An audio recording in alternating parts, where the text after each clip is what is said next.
My name is Andre. I love to read comic books, and I think that you should too. Today, we talk about an absolute classic, X-Men God Loves, Man Kills by Chris Claremont and Brent Anderson. This book is amazing in so many different ways. X-Men, a lot of the time, will tend to talk about specific themes. This one, in particular, talked about religious extremism, what it means to be human, political landscape, and all those things, and how congruent it all can be, especially when we see it centered around different central figures that we typically see in the X-Men.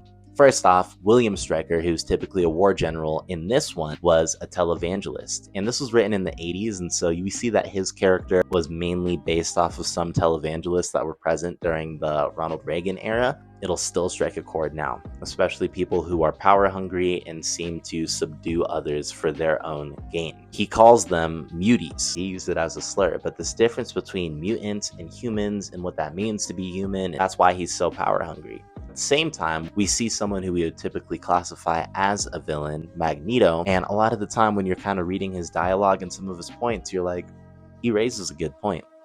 Nobody in this book is one-dimensional. Yes, I get some of the writing. It could be like they're handing you the dialogue on a platter, and that could maybe be annoying to some people, but that made it, for me, just an easy read. This really represents just how good and amazing X-Men can be. The perfect entry point for anybody who's thinking, should I get into X-Men?